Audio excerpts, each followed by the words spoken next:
out of school, out of work? What's your story, man? Uh, Work actually. Off work right now, right? Mhm. Oh, I'm sorry to hear that. Are you at least getting any Yeah. support from the government or anything like that? Bro, I live in Egypt, so don't ask that question. Fair enough. I hmm was in Egypt 10 years ago. Really? Yeah. Wait, did Actually, I'm not from Egypt. I'm from Syria, but I'm living here, you know. you in Syria or Yeah. Or war? no. Yeah. Where are you from? So I'm originally from Uzbekistan, so south of Russia. Originally from Yeah. there. Now I live in Canada, so I've lived here since I was 9. Really? Man, I want to go to Dude, Canada. I was just gonna say you gotta come to Canada, dude. Your life is going to get. I wish. I wish. What would take for that to happen? What I what? don't know. No one knows that. Dude, of course you do, man. Well, I mean, you might not know Yeah. that now, but well, so listen, I'm talking like this, but it was my mom who made the sacrifices. Like Mhm. we left as refugees from Uzbekistan. It was 1996. We went to the States for vacation. Vacation. Yeah, vacation. That's what we told at the Yeah, I know. consulate. And when we got to the United States, we crossed the border and gave Mhm. ourselves for asylum. Oh, okay. And then so then we then the process, like I remember we stayed with a couple of families in a small little hut for like Mhm. 4 or 5 days. That was the first time when I was 9 years old I tried a burger and fries. It's a big deal. Really? Yeah, Did man, you I get remember it this stuff. right? Huh? Did you get it right? Fries, you know?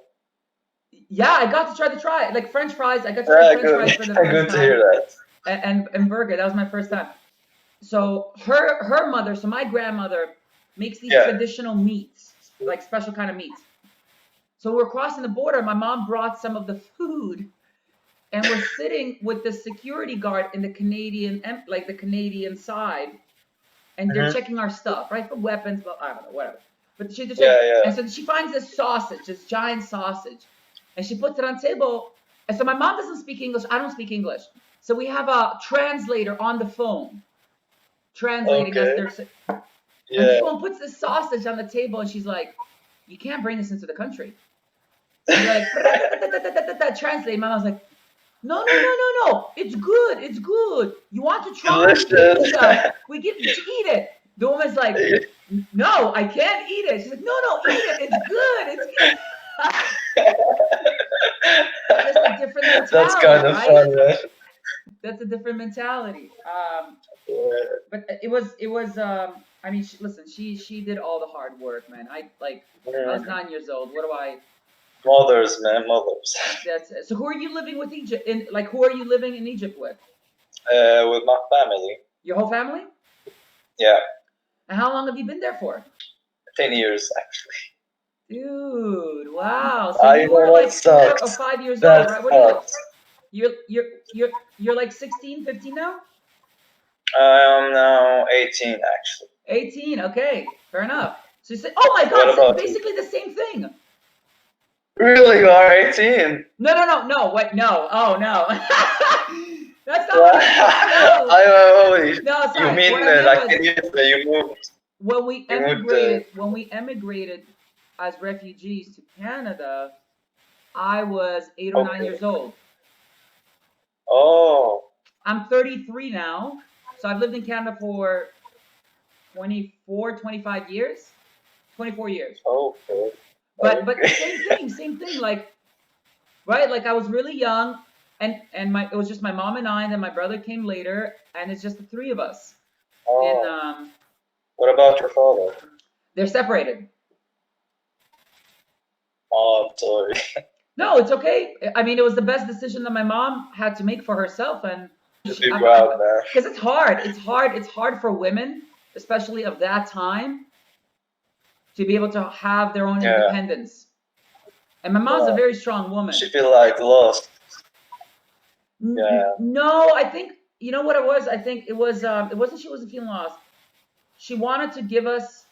She wanted to give us a safer and better future, and at that point, my dad wasn't part of it. You know, Mhm. that's it. Yeah, I understand you. It is That's what it hard. is. It is what it Well, it is is. good now. Yeah, things are better. And so anyway, but I was in Egypt 10 years ago, talking about 10 years again. So I was in Egypt 10 years ago. Yeah. I went to Luxor, Aswan. Like I Did you traveled, I see did the the pyramids? Nile. Yeah, yeah, like I did a bunch of it. Where are Yeah, you, where are you, that's good. what city do you live in Egypt? And Giza, Giza. Okay, I was in Giza too. Yeah. the capital. So, dude, like, how are you keeping yourself not going crazy? Hmm, that's hard question, but I like it. Thank you. Okay, in here in Egypt, like a lot of people are crazy, and like listen a lot to hard music and to like you can't translate this music they play, but it's like how I can tell you, like it's not good music, like she's like too hard, and like they are a vehicle named Tuk Tuk. If you see it, Tuk tuk? if you saw the yeah Tuk Tuk, if you saw it before, it's like motorcycle but in three wheels. Okay, okay, okay, okay, okay. You know, Yeah, tuk tuk. okay, they're in India, so that that thing, it's like they play music on it and like go around the street, and that's a horrible thing, and people are a little racism, especially to Syrian people. Yeah. But I'm dealing with it. Yeah, the education is so bad, but also I'm dealing with it. And work, it's hard to work with them, because I think they don't don't like not all of them, but a little bit. They don't like people come outside from country. Like just I want to work with Egyptian. I don't want like with Saudi Arabia or Syrians or and I'm living like that. But actually, like I'm not sad for that, because this is destiny. Live in destiny. Awesome. Yep. Do you feel like you're trying to not just survive but thrive in some way? Yeah, I'm trying hard for that. So what are you doing? What are you doing to try to thrive? Where is your focus going? Like focus to happy things. Actually, I watch movies, series, Netflix. I'm Yeah. trying to like I'm trying to forget where I am living. I focus like dreaming. You know, Yeah. so I like music. Also, music also a good thing. You know, What's your all of that's helping me. I got some what's friends your favorite also. what's your favorite movie? What's the movie that makes you happiest? I like to watch to Leonardo DiCaprio. You know it, right? Yeah, of course I know Yeah, Leonardo DiCaprio. I laugh a lot on that. His smile and his acting like so real, and his face like his moves. I like it a lot. Oh, yeah. I know what his name. Arnold Schwarzenegger. Yeah, Arnold. Yeah, so he yeah, was Arnold. Yeah, I Terminator, the remember. Terminator. To surround myself with positive role models. I think Yeah, that's that's good. so important Hmm. because you wanna, when your environment, if you have too many tuk tuks, when you have too many tuk tuks, but when you have too much noise, you Yeah, have to surround yourself in a positive environment with positive role models. mm, And so one I of understand those that. is Michael Jordan. Like I don't play basketball. I don't really care about basketball, but his story of like how he outworked everybody. So is Leonardo DiCaprio your role model? Yes, like you. Mhm.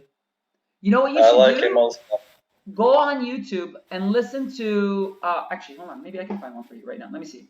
And I'm gonna also now look. I'm gonna send you the link. Save it, just in case if we disconnect, so you don't lose this. So this is the YouTube link. Okay. Thanks. Just say that. Let's listen to one of his rules. Let's see. Okay, so here.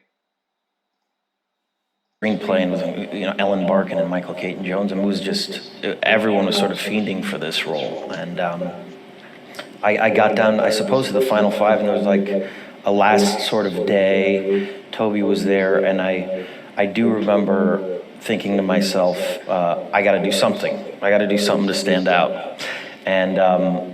In the audition, there was Art Lentz and Michael Caton Jones. Art Lentz was the producer, and De Niro. And I remember there was a mustard jar scene, and he had to jam a mustard jar in my eye repeatedly. It was an abuse scene. And the script sort of didn't call for it, but I got up and he said, "No, is it empty? Is it empty?" And I got up and I screamed, "No!" Like completely unnecessary, but I screamed in his face. And I sat there, with my head, looking like a red tomato, and everyone started laughing at me in the entire room. De Niro, everybody was in hysterics, and I sat there frozen thinking, oh my God, I just screwed this entire opportunity up. And I just sat there frozen, and then, Bob, in traditional De Niro fashion, kind of just looked at me and went, it's good.